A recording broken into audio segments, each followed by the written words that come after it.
on some of the topics we're going to be talking about over the next couple of 3 weeks. But every time a book is published, it's already out of date because they found something else, and that kind of thing. And a few weeks ago, we were talking about the flood and the flood legends and all of those kind of things, if you remember.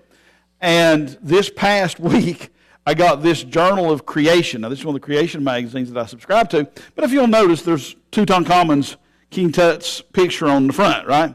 And the title article, the headline article is Noah and the Flood in Ancient Egypt.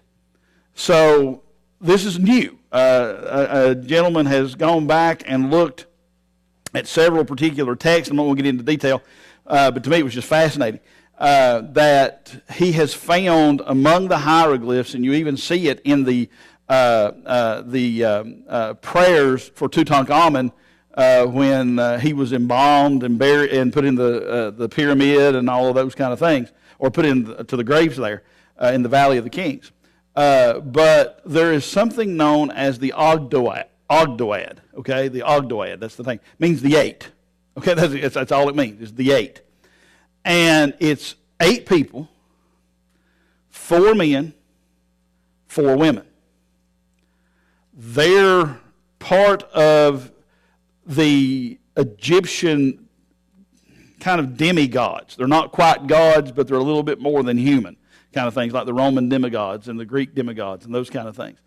And there's, like I said, there's 4 men, 4 women. Their role in the Egyptian mythology is to make sure that they hold the sky up so that there's never another flood to cover the earth. 4 men, 4 women. The head of the pantheon of the 8 is a man who's called the Father, and his name is Nu.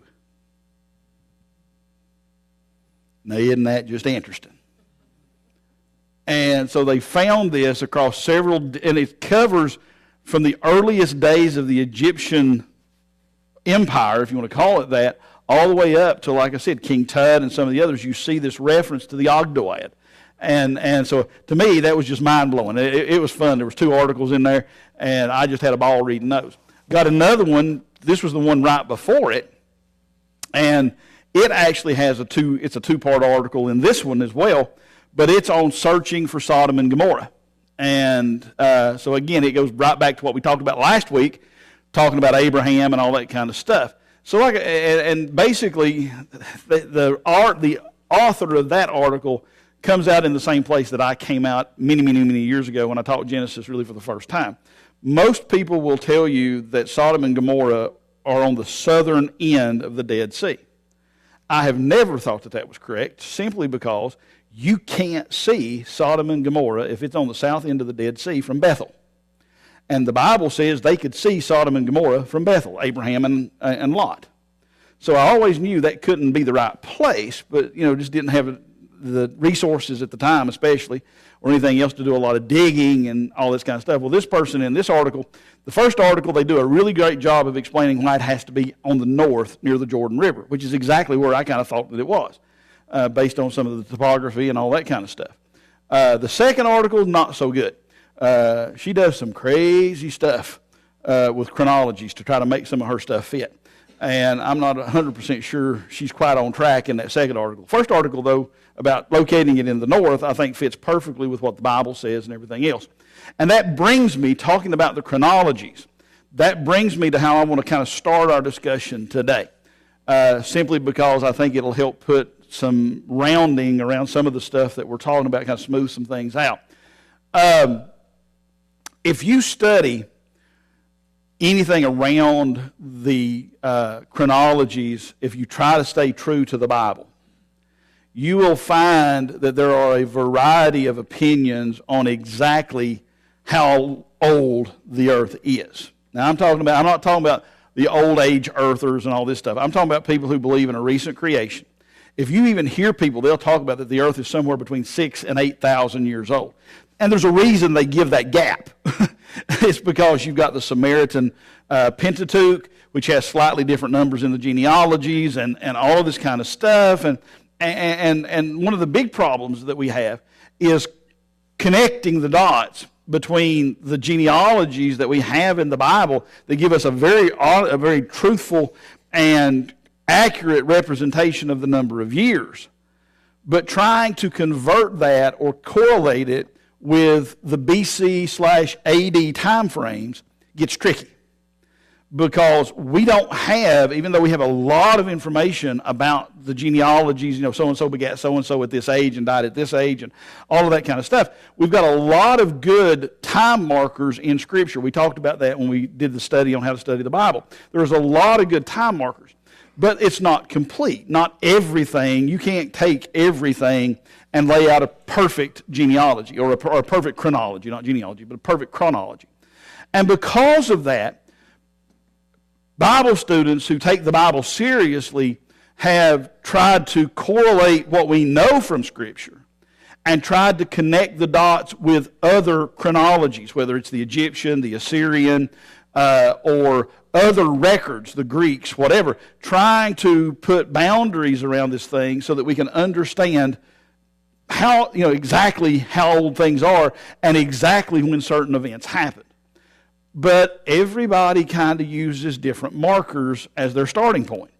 And because of that, you get this gap. There's a range, not a gap, but a range, okay?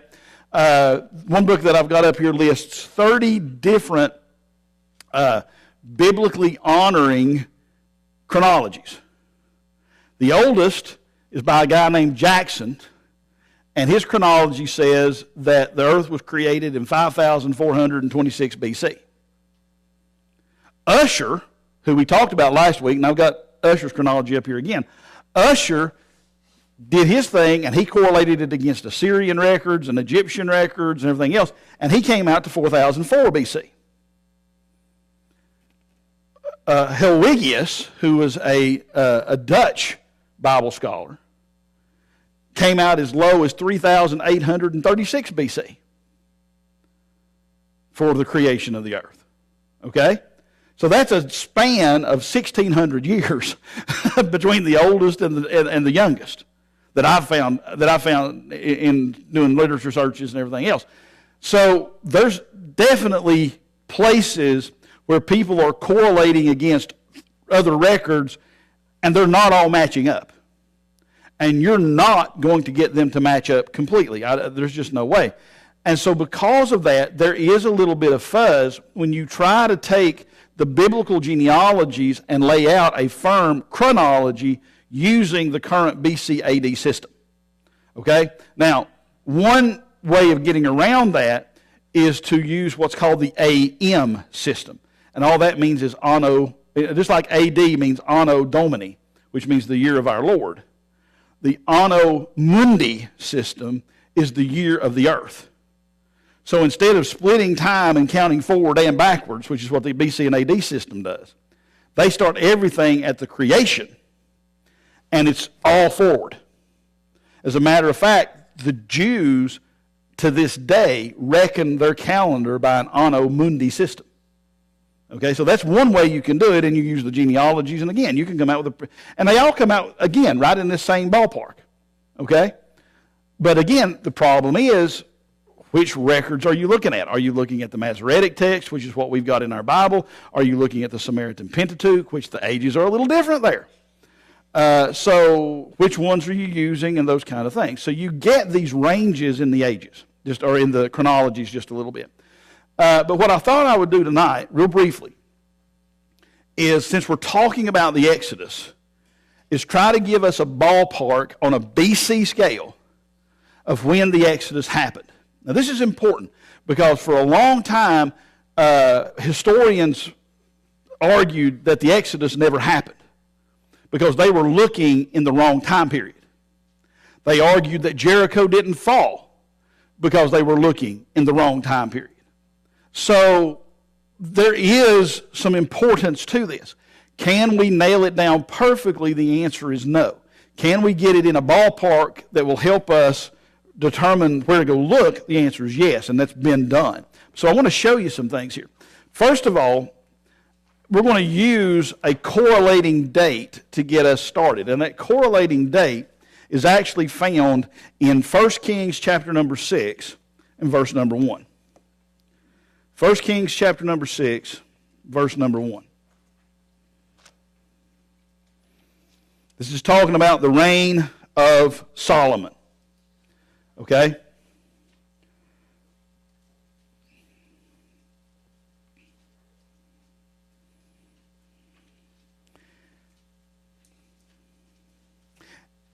Part of this is to show you why the genealogies and the numbers are fun to use. Because you can come up with all kinds of stuff when you start looking at this stuff. But here it is.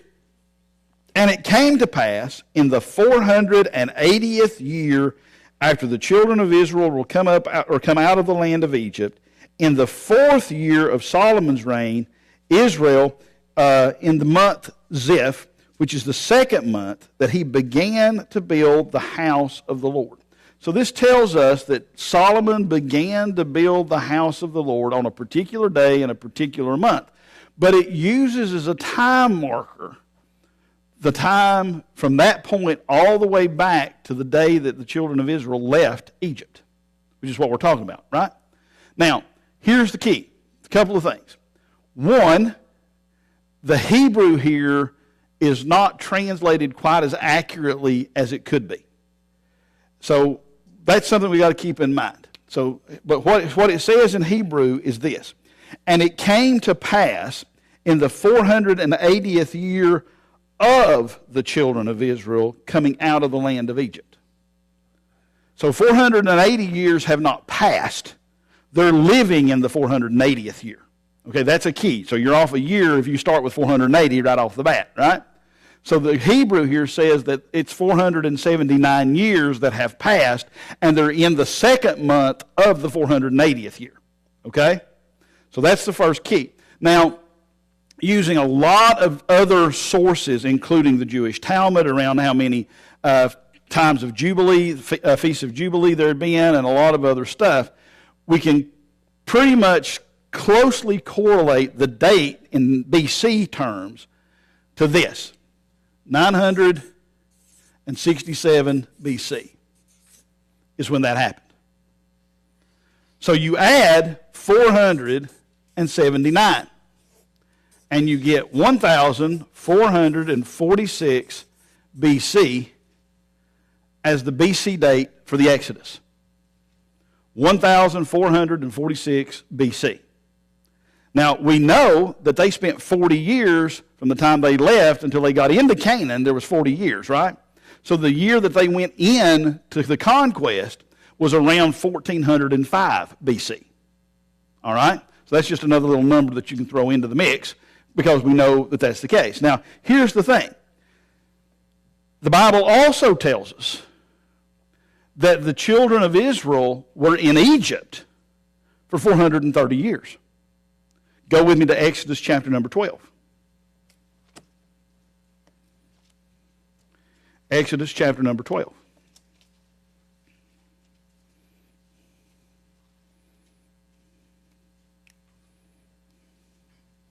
And verse number 40. Now, this is pretty straightforward. Now, the sojourning of the children of Israel who dwelt in Egypt was 430 years.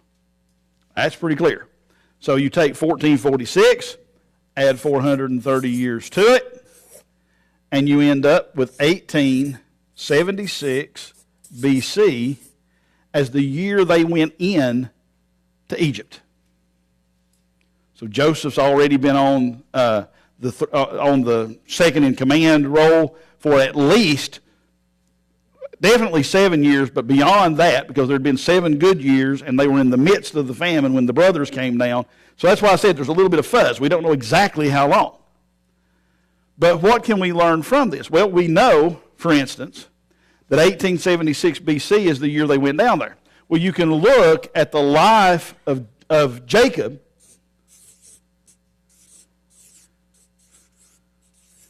And Jacob says in Genesis 47, back up just a few chapters here, Genesis chapter 47,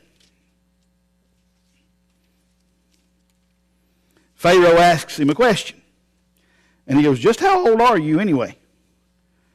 And Jacob answers, according to Genesis 47 and verse number 9, And Jacob said unto Pharaoh, the days of the years of my pilgrimage are 130 years. Okay? So if you add 130 years to this, no. Excuse me, let me just do it this way. Jacob was born in 2006 BC. All right? You just add the 130 years and you're still going backwards. Now, Isaac was 60 years old when Jacob was born. Because the Bible tells us in Genesis 25,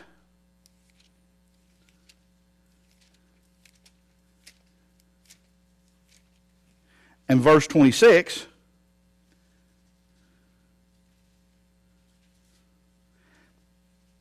and after that came his brother out. This is Jacob and Esau, who were twins. And after that came his brother out, and his hand took hold on Esau's heel, and his name was called Jacob. And Isaac was 80 years old when she bare him. So that's 60 years.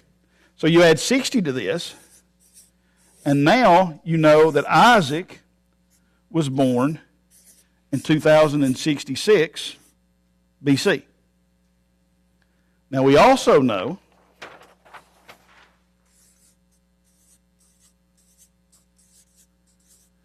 that Abraham was how old when Isaac was born? How old? How old was Isaac? Or how old was Abraham when Isaac was born? Huh? 100? Go with me to, that's the one I didn't write down. Let's find the birth of Isaac here. Chapter 21, thank you. And verse number 5. And Abraham was 100 years old when his son Isaac was born unto him. So if you add 100, that means that Abraham was born roughly 2166 BC. So you can use the genealogies and you can use the time markers that you have in Scripture to do some of the math. Now, there's a lot of interesting things when you get into this, and because everybody will tell you that the BC and AD is off a little bit. For instance, we know that Herod died in 5 BC, right at the end of 6 BC or right at the beginning of 5 BC, right in that time frame. Again, that's a historic marker. We know when he died. Now, BC means before Christ, but Herod was still on the throne when Christ was born, which means he was not born in 0 AD. So you see how the dates can get kind of skewed? Just by a little bit here, there, or the other. Now, like I said, if you go back to these dates,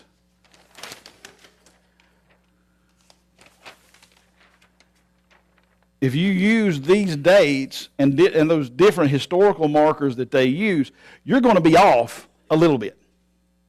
Okay? But all of these will put you into the right frame or the right time period to do the archaeological work. Okay, you're not talking about being off tons. What it will do, though, if, for instance, and this is a good example of it, you can't, well, if you take the 967 as being a truly firm date, and I've seen everything from 961 to 968, okay?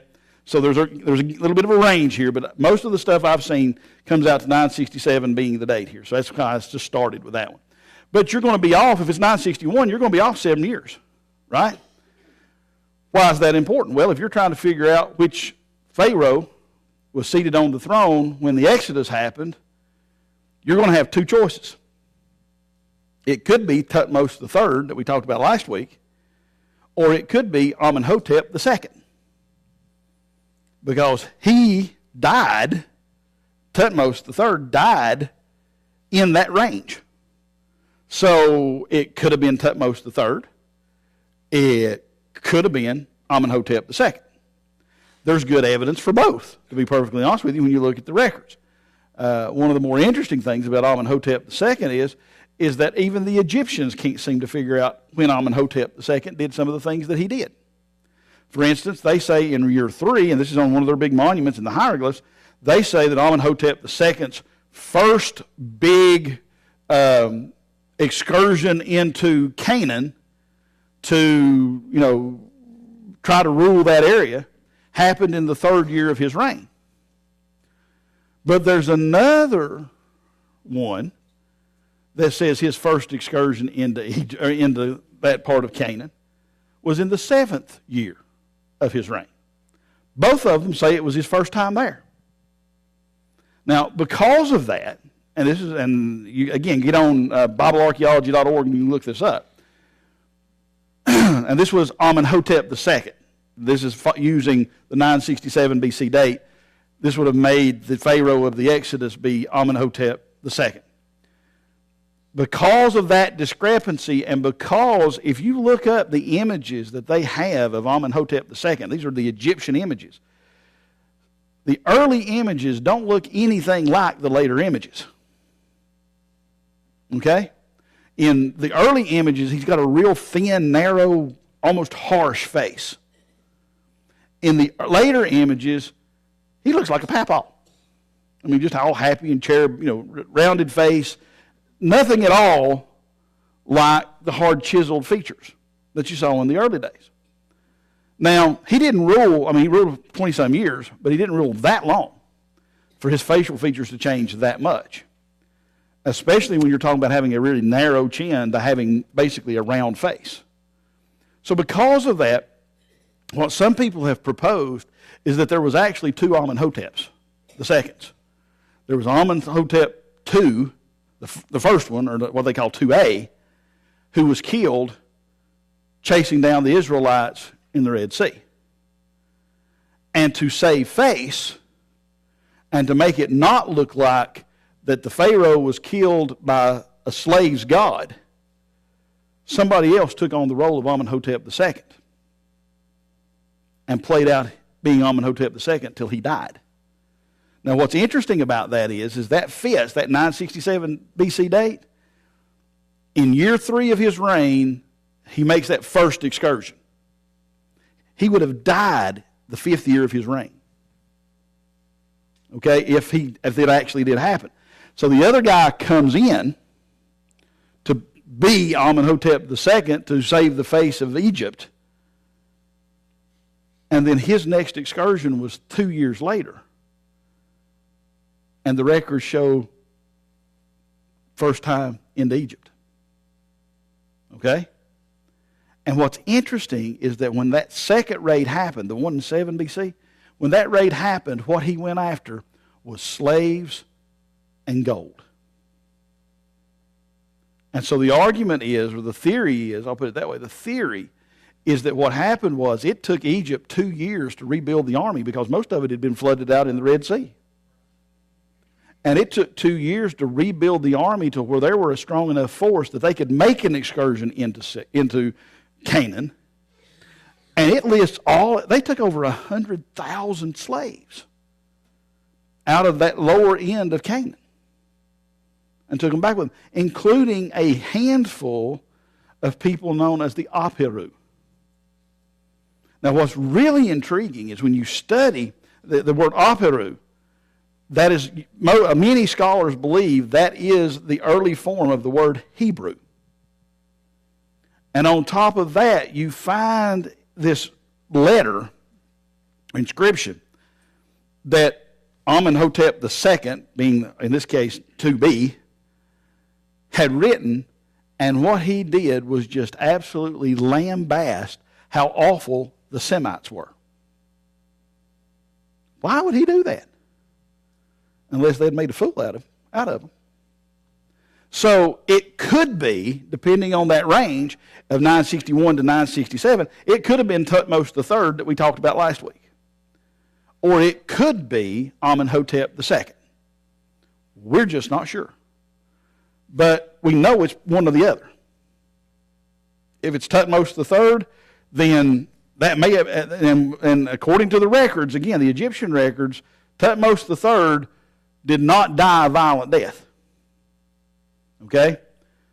But when you read the scriptures, it never directly says Pharaoh died in the Red Sea. It says he was overthrown, but it never says that he died. We've just always assumed that that's what it meant. So could he have survived? Yeah, it's possible. And he would have still been Thutmose III. And it explains the Hatshepsut thing that we talked about last week.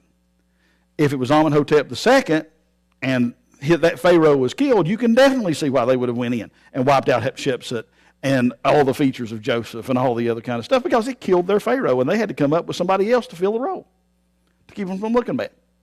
So that's why I say the numbers, you can get pretty close, but you can't get exact, because even Scripture doesn't give us an exact date for every event. Sometimes it gives us gaps where we just don't know exactly how many years it was. So you kind of have to correlate against other records and all of this kind of stuff.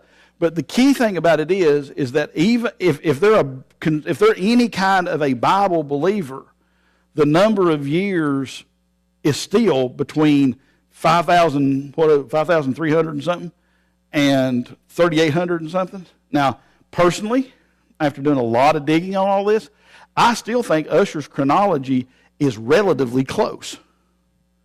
Okay, I don't think it's 4004 BC, but I think it's pretty close. And Thiele is actually his name. He's German. Wrote a book called The Mysterious Number of the Hebrew Kings. And this gets into how they calculated when a king came to the throne in both Israel and Judah. It's fascinating history. If you don't like looking at numbers, this is not the book for you because it will drive you insane. But he did a fantastic amount of work trying to correlate all this stuff. And another guy named Roger Young took Thiele's work and corrected a few things that he had made mistakes on and still narrowed it down. So I still think that the Ussher chronology of around 4,000 plus years is correct, and I think it's on the low end of 4,000.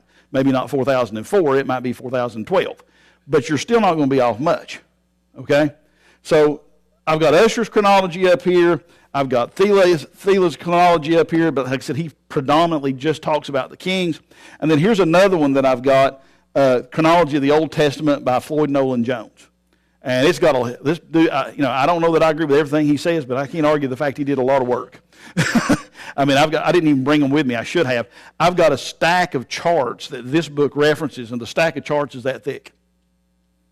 I mean, you could poster a wall with the charts where he's traced these genealogies and chronologies out. It's incredible the amount of work that he's done.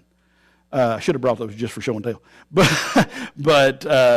So, my point in saying all of this, we know about when the Exodus happened. Okay? 1446, I think, is really, really close. If it's 1446, right in that time frame, then the Pharaoh of the Exodus is Amenhotep II. If we're off a couple of years in the other direction, it's Thutmose III. If we're off a couple of years in the other direction, it's still Amenhotep II. Okay? So we know it's one or the other, but we're not 100% sure which one. Now, Doug Petrovich, who we've talked about last week, and I'm going to talk about a little bit more tonight, Doug Petrovich tends to give a little bit more credence to the 1446 date based on some things that he's found, okay, in the Egyptian stuff. That it does seem to say that 1446 is pretty close. But he thinks, and I'm waiting on that second book to come out, that he's written in relation to this, he seems to think that he's been able to identify among the Egyptian hieroglyphs the name that Joseph had when he was the vizier. And that would be incredible. And so I'm dying for that book to come out. It's about to kill me. And I have no idea when the thing's coming out. But that's just one of them things. You look up Petrovich every 2 or 3 weeks just to see if anything new's come out there. Because as soon as that book comes out, I will be having a copy of it, Lord willing. But anyway, like I said, I'll show you something here in just a second that'll kind of give credence to that 1446 date, okay? Now, there's a lot of evidence. And guys, I hate to do this, but the batteries on this thing is deader than 4 o'clock, so I'm going to have to ask you all to thread through my slides when I'm ready, okay? The evidence for a settlement of non-Egyptians. We talked about this a little bit. Now, let me take this down so you can see the boards better, because I don't need this anymore. Somebody came in today and saw this up, and the first thing they said was, man, that's a blast from the past. I hadn't used this in a long time, at least not in here. That's one of the reasons why. They like to fall. Drives me nuts. But anyway, we talked about this a little bit last time, so I'm going to kind of come back to it for just a second. There is archaeological evidence that there were non-Egyptians living in some of the choicest land of Egypt, in and around the very area the Bible calls Goshen. In Egyptian, it was Rawadi or Avaris, and it even has a third name right now, and that one's kind of left me. Okay, so if you'll hit the first slide. This is the area that I showed you last week where you see the normal homes scattered throughout, but there's this really nice villa that they think is Joseph's dwelling.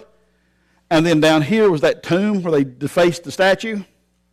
So this is the area, one of the areas where they've done quite a bit of digging. And what they found were these houses that were built on a floor plan that you find in Canaan, but you don't find in Egypt normally, all right, in the land of Canaan. So if you'll hit the next slide. That structure is a 4-room house, okay? This is what they found here, and here is what they found in Rawadi and Avaris. This is what they found in Canaan in the same time period. So whoever these people were, they built houses there like you would build in Canaan, not like you would build in Egypt. So we know this was a non-Egyptian settlement. It happens to be in what the Bible describes as the land of Goshen. They called it Rawadi, they called it Avaris, they called it something else. Like I said, right now the names just left me on what the third name was. But in any event, what it meant was the parting of the two ways, the third name. I just can't remember what the actual term was in Egyptian. But anyway, that's the name, that's the place. So we've got evidence in this time period, 1500s, mid to early 1500s, all the way up to 1400 and something, is where you find these dwellings. So it fits the biblical chronology in the right place at the right time and with the right style of houses. Okay? So that's the first key. Now, like I said, Doug Petrovich has written this book called The World's Oldest Alphabet, and he's gone through a whole slew, bunch of different inscriptions. And in those inscriptions, he determined that the lettering, although this alphabet that nobody had been able to interpret, was Hebrew, or a early form of Hebrew, not modern Hebrew, but a very early primitive form of Hebrew. Okay? When he did that and started using that as his base, all of a sudden these words that had not been able to be translated on all of these different inscriptions suddenly were able to be translated. And you started seeing names of people that we read about in the Bible. One, for instance, is Asenath. That was the wife of Joseph that Pharaoh gave her, right? Or gave him. So we find about the vineyards of Asenath, and we see all this stuff. But what's really intriguing is the first evidences date to, I don't know why I'm going over here, but date to the 1800s BC. Remember when they first went to Egypt? 1800s BC. When they first went there, the inscriptions that are dated to that time period show these people as being upbeat, not necessarily excited, but at least in a very upbeat, things are going well kind of way. But the further you get to 1446 BC, the worse the inscriptions get. They're upset. They're angry. About midway between, you start seeing them worshiping idols. And the closer you get to 1446 BC, the worse the conditions seem to be. They start talking about their bondage and all of these kind of things. Well, amongst all of those, one of the most incredible inscriptions is what's called Sinai 361, and it's because it was found at a place in the Sinai. Now, we know that the Egyptians used the Hebrews as slaves to build bricks and, built Pithom and Ramses and all of those kind of things. We know that. But we also know that they were also house slaves. We also know that there were a lot of other things. And there's a turquoise mine in the Sinai Desert. Okay? And that's where some of these inscriptions are found with the Proto-Hebrew. This was found, dated, believe it or not, to 1446 BC.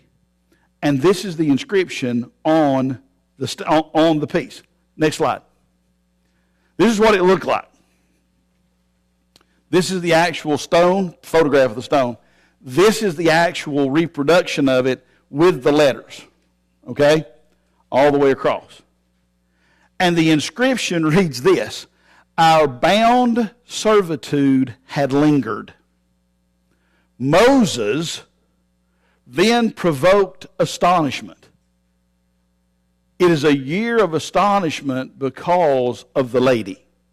Now, that word, the lady, there, you can translate it one of two ways. You can either translate it literally as the lady, or you can translate it as Baalath, which was the patron god of the turquoise mines. Okay? But look at that. Our bound servitude had lingered. Moses then provoked astonishment. It is a year of astonishment because of the lady, and it dates to right before the Exodus happens. And you find the name of Moses in connection with a group of people who are in bondage. Isn't that just the coolest thing ever? All right? So that's why I say the 1446 date, to me, has a lot of validity now, even before I kind of leaned that way. But when this news started coming out, then I'm like, oh, this is really cool. Now, honestly, when he published the book, he point blank said, he said there's going to be a lot of people not like this because they don't want to even acknowledge the fact that Israel was ever in Egypt to begin with. And he's right. There's been a couple of people who reviewed the book and said he was a nut because he believed the Bible. And basically the response to that was, then how can you, if it's not Hebrew, how do you explain that no other Canaanite language they tried to do anything with, to try to translate these inscriptions, ever worked, but as soon as you use Hebrew, all of a sudden words come out? Can't argue with that. Drives them crazy, but they still don't like it. But this really does lend a lot of credence to this idea of the Exodus date being around 1446, if not 1445. Now, you say, okay, well, if they were working in the turquoise mines and they were actually in the Sinai Desert, how did they get back to Avaris or Rawadi or whatever you want to call it? How did they get there in time to go out in the Exodus? Well, remember, how many times did the Pharaoh say, well, you can take them so far and worship your God? Well, you can take them this far, but don't do this. So in all of that, they would have been coming home because Pharaoh was trying to strike a deal. So that's how they could have ended up back. So this may have been done very early, 1446, where the actual Exodus happened a little bit later in that year. And it would still all make perfect sense. So that's just one of the neat things that's been found recently. Okay? And like I said, there's new stuff coming out because Petrovic has got another book in the works, and it's all about trying to identify who Joseph is and against the inscriptions and all of this kind of stuff. So I'm dying for that book to come out just to see what he says. May not agree with everything he says, but I'm just real curious to see where he comes out. So now what we're going to do is we're going to fast forward to the time of Moses itself. Remember, Moses was adopted by the daughter of Pharaoh, who most likely was Hatshepsut. There we go. That we talked about. He was there for 40 years. He was raised among the Egyptians. Now, he was also raised understanding that he was a Hebrew. Because the Bible even tells us in the book of Hebrews that he chose to be with his brethren instead of the Egyptians. So we know that he understood he was a man of both worlds. That's why when he saw the man being beaten, the Hebrew being beaten, that he killed the Egyptian. It also explains why the Pharaoh would have been personally involved in trying to make sure Moses died right then, because the last thing he wanted was a Hebrew insurrection or a Jewish insurrection. Okay? So that all kind of correlates to that. So we know he was there for 40 years. We know he was gone for 40 years. Now, again, using 1446 as the date, now you can play around with the math. That means Moses was born in 1526 BC. He left Egypt in 1486, and then showed back up in 1446. So again, you can do the math just based on what little bit we've put together. So Moses comes back. Well, Moses was raised as an Egyptian. We've got records even from Josephus where it talks about him being a general in the Egyptian army at one point. I showed you that when we were talking about the flying dinosaurs. But he comes back, and it talks about him coming into the palace of Pharaoh. Well, the pharaohs at that time, their palace was not too awful far from Goshen. And they've uncovered what probably was the pharaoh's residence, his palace, along that area. So this is an archaeological record. Next slide. Again. The palatial district in Moses' day occupied an area of some 13.6 acres on the east bank of the Pelusiac branch of the Nile, now dried up at the modern village of Esbet Helmi. Both geomagnetic surveys and excavation have been employed to elucidate the remains. The complex was comprised of 3 palaces, F, G, and J, and associated outbuildings within a perimeter wall. Palaces F and G are parallel to each other on either side of an artificial lake or large central square. The buildings were constructed of unfired clay bricks with the exception of doorways and columns, which were made of limestone, although now robbed out. The exterior walls of Palace G and the perimeter walls were coated with an unpainted lime plaster. Go ahead. The royal precinct was established around the time Moses was born, 1526 BC, by one of the early pharaohs of the 18th dynasty, probably Tutmosis I, 1524 to 1518 BC, not long after the expulsion of the Hyksos in about 1555 BC. Moses spent the first 40 years of his life in the Egyptian courts, 1526 to 1486, and no doubt would have lived at various royal estates, such as the Eastern Delta residence of Paranepher and the royal palace in the capital at Memphis. Following Tutmosis I, the pharaohs who ruled during Moses' time as an Egyptian royal were Tutmosis II, Hatshepsut, and Tutmosis III. Paranepher was a busy place when Moses was there, as it was both a commercial and a, next slide, military center.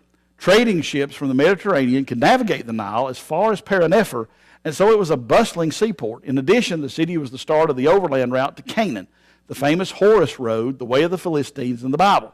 Exodus 13:17, used for commercial traffic and military expeditions. So the next slide shows you the palace. That's the reference, and you can look it up online. But this is the basic structure. Now, they've not uncovered all of this, but they've uncovered a big piece of it, okay? Because you don't do archaeology starting at one end and just work your way through. You do these pot things like we've showed you before. But this gives you an idea of what the layout was. This gives you an artist's reconstruction of that palace. Isn't that incredible? Here, they think, was where they would have had the soldiers' weapons. Here was the courtyard. There was a storerooms. There was a sanctuary. All kinds of interesting things that they think they've identified based on the stuff they found in the rooms. Okay? Next slide. Now, when Moses, or when God, I'll say it that way, when God began to show Pharaoh that he was the true God, the plagues he chose were not random. Actually, the plagues that he chose were a defeat of one of the primary gods in Egypt. Okay? So, the Nile being turned into blood was an attack on Apis, Isis, and Kadum, all of which were associated with the river Nile. The frogs coming out of the Nile was an attack on Heket, who was a frog-headed god there in Egypt. Lice from the dust was Set, the god of the desert. Flies were Uatchet, who's depicted as a fly in the Egyptian hieroglyphs. The death of the livestock, again, was an attack on Apis and Hathor, who's the female version, and they were depicted as a bull and a cow. As a matter of fact, Hathor as a cow comes into play in that magazine article I told you about with the Ogdoad. Okay? So that's just another little thing. Boils, gods of health and disease, including Sekhmet, Sunu, and Isis. Hail, Nut and Set, the sky goddess and the storm god. Locusts was Osiris, the crop fertility god. Darkness was the primary god, Re, or Ra, the sun god. And then the death of the firstborn was a direct attack on Isis, who was considered to also be the protector of children.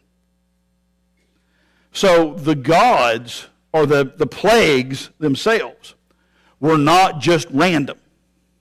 They increased in strength or severity the further down the line you got, because the whole idea was, I can defeat every god in your pantheon, is really what it was amounted to. So this was not just a way to get Pharaoh's attention.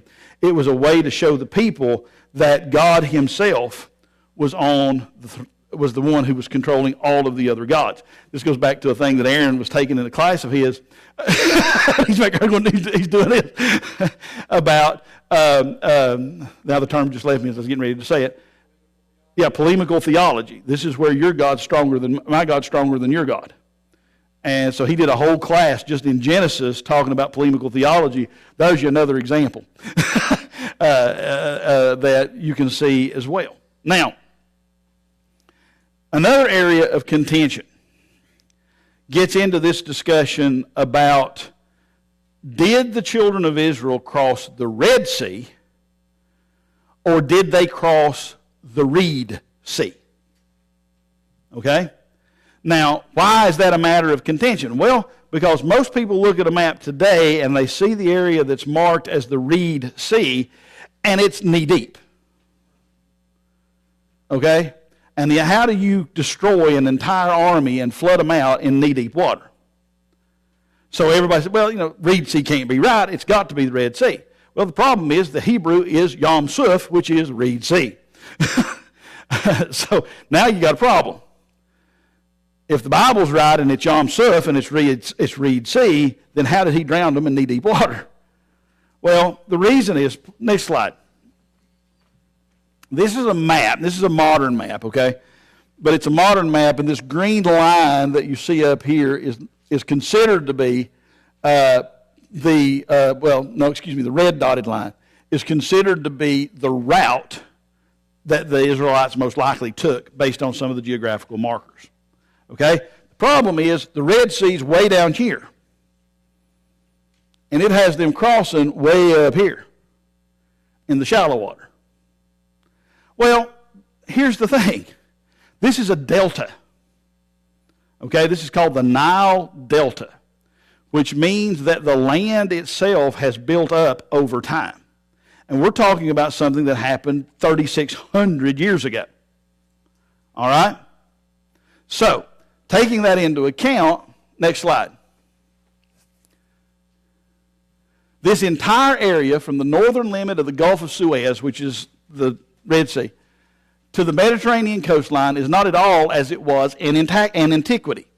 Evidence suggests that the Gulf of Suez extended further north, so the Red Sea was further north in antiquity than it does today, although we don't presently know how far north. Also, the Mediterranean coastline during the 2nd millennium BC was much further south. Okay? So the delta wasn't nearly as big, and the Red Sea was further up to the north. All right? Does that make sense? All right. Also, was much further, so the isthmus between the two was much narrower than today. Next to it. Hit it again. Okay.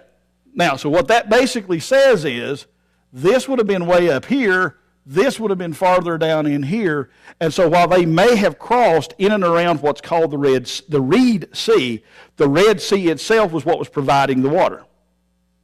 And it would have been much deeper and much harder to get across than it would have been today.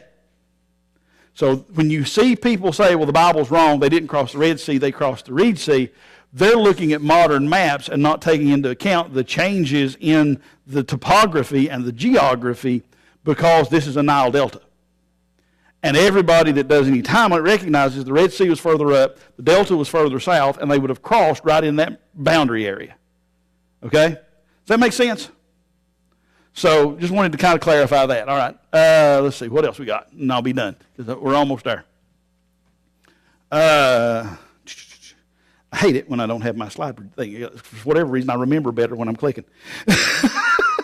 Again, the wealth of information in the archaeological records for this time period is incredibly impressive. Recent research has shown, go to the next slide, Amenhotep II, if you start with the 1446 BC date, Amenhotep II fits the time and history for the Exodus Pharaoh. Next, the firstborn of Amenhotep II is believed to have died in childhood. There's actually record of that, which fits the biblical record.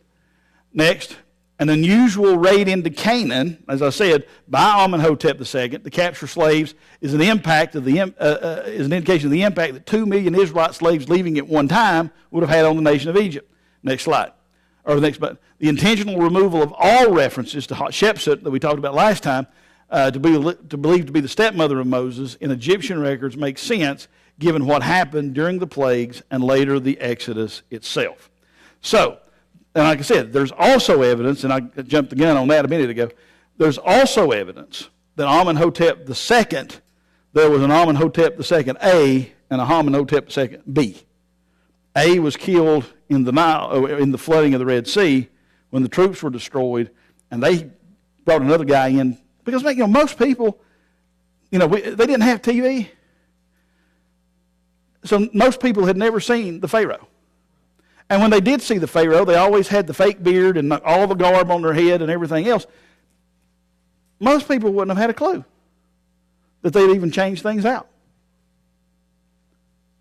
But the records we have, like I said, there's some really strange facial feature changes, and then you have that in the first year, or the first campaign he made into Canaan was year 3, and then the next one is the first year raid he made into Canaan was year 7. Now you can reconcile that if you got two different Amenhoteps II. And somebody was, when they inscribed it, forgot to make the dates match on their end. And like I said, there is some other things, like I said, the engraving or the facial casts and those kind of things. There's a difference, and it's not just I got old and fat difference. I mean, the facial structure and everything's different. And so, kind of an interesting little thing. Could it still be Tutmosis III? Yep. Could it be Amenhotep II? Yep. But it's bound to be one or the other of them because of no more discrepancy than there is in the time frame. Okay? If it's Tutmosis III, then he didn't die in the flooding. And again, the scripture doesn't say he drowned. It just says he was overthrown. And so he could have survived. And if he did drown, then it looks like they brought in an imposter to kind of play the role, to keep Egypt from looking like they'd been defeated by the god of a bunch of slaves. Isn't that cool? There's all kinds of stuff. I mean, like I said, it's just so much fun. Now, next week, we'll start watching a couple of videos. I would love to show you this video, but I cannot.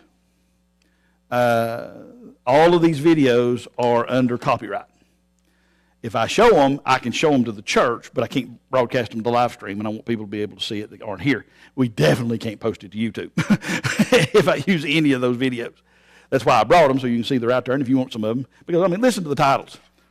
The Pharaohs of the Bondage. You want more details on what I talked about? Here you go. The Israelites in Egyptian inscriptions. Correlating biblical and Egyptian chronology. This is Doug Petrovich who wrote that book on the alphabet, by the way. The Walls of Jericho, the second great battle of Jericho, Jericho unearthed, and victory at Ai, or Ai. Okay? I'd love to show you about every one of these. But because of copyright, can't. And I don't blame them. That's how they support their ministry. So I'm not complaining at all. However, they do post on YouTube. And those videos I've shown you already from ABR that were on YouTube, they told me I can do anything I want to, as long as I don't change them. So we're going to watch the same discussion around Jericho, and we're going to watch the same discussion around Ai. We're just going to be watching the ones that are on YouTube instead of watching the ones that are on these DVDs. because it's YouTube and because it's a little bit more limited amount of time, they don't go into some of the detail that some of these DVDs go into. That's the part that hurts me. But it still gives a lot of good information. So we'll watch the second half. It's a 2-part episode on Jericho. We'll watch the second half. The first video is great, but I can cover the meat of that one in like 5 minutes and get right into the second DVD, the second video. The one on we'll watch both of them. Okay? So because it really does carry you through, and it shows you all the stuff that they found that helps pinpoint that. They've done such a good job at or they did such a good job at that the Jewish Israeli Antiquities Authority went to them and said, we want you to be the ones who dig at Shiloh, which is where the Ark of the Covenant was kept and the tabernacle was kept for almost 300 years. And they've already found, as I told you, they've already found the pomegranate. They've already found 3 out of 4 horns of an altar. I mean, and they've only been there a year. Or this was their second year when they found the horns. So they're getting ready to gear up for their third expedition. So they've already found some really cool stuff. So I'm hoping at some point they'll have some updates on that, and I can show you that too. I would love to be able to do that while we're talking about David and the time of the judges up to the kingdom. If they've got some kind of video out there on it, I'll pull it up and let you guys see it because it'll be awesome. But they have told me I can use anything they got on YouTube. They don't care. So that works, and that's what we'll do. Questions or comments? Like I said, the evidence is there. You can trust the Bible.